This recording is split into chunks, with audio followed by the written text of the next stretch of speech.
आप सभी को हमारा दोपहर का नमस्कार। छोटे बच्चों को गुड आफ्टरनून। जैसा कि आप सभी लोग जानते हैं कि आज हम यहाँ पर 15 अगस्त यानी स्वतंत्रता दिवस मनाने के लिए इकट्ठा हुए हैं। आज हमारे देश को आज़ाद हुए कुल 76 वर्ष हो गए हैं और 77वां स्वतंत्रता दिवस मनाने के लिए आज हम यहाँ पर उपस्थित हुए हैं। तो सबसे पहले हम आप सभी को स्वतंत्रता दिवस की बहुत बहुत हार्दिक शुभकामनाएं और बधाई देना चाहते हैं। दोस्तों, आप जानते हैं कि 15 अगस्त 1947 को हमारा देश आज़ाद हुआ था और उससे पहले 200 वर्ष तक हमारा देश अंग्रेजों का गुलाम था। 200 वर्ष तक लगातार गुलामी के बाद जो है 15 अगस्त 1947 को हम लोग आज़ाद हुए। आज़ाद होने का मतलब है कि 15 अगस्त 1947 से पहले ज़मीन हमारी थी, लेकिन उस पर राज कोई और करता था। खेत हमारे थे, खेती हम ही करते थे, लेकिन लगान यानी टैक्स कोई और लेता था।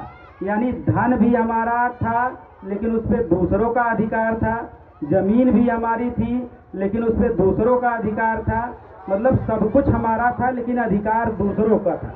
तो इस आज़ादी में हमारे ढेर सारे महापुरुष और क्रांतिकारियों ने भाग लिया और अपने पदचिन्ह पे चलकर और अपने पूरे जीवन को इस आज़ादी के लिए बलिदान करने के बाद जो है हमारे देश को आज़ादी मिली।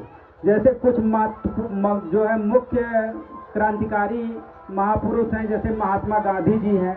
तो महात्मा गांधी जी सत्य एवं अहिंसा के मार्ग पर चलकर, सत्य का मतलब सत्य सही चीज और अहिंसा का मतलब बिना लड़ाई झगड़े के कैसे हमें आज़ादी मिल जाए, इसके लिए बहुत ही जो है शालीनता से अग्रसर हुए और उसमें कामयाबी भी मिली।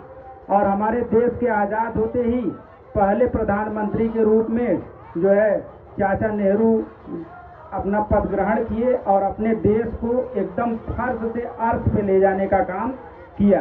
तो दोस्तों, ये समय का अभाव है और मौसम भी बहुत ज़्यादा प्रतिकूल है, बहुत ज़्यादा गर्मी है और छोटे छोटे बच्चे हैं, इसलिए हम अपनी बात को एक शायरी के साथ ख़त्म करना चाहते हैं। ध्यान से सुनेंगे। जब आँख खुले तो धरती हिंदुस्तान की हो, जब आँख खुले तो धरती हिंदुस्तान की हो, जब आँख बंद हो तो यादें हिंदुस्तान की हो।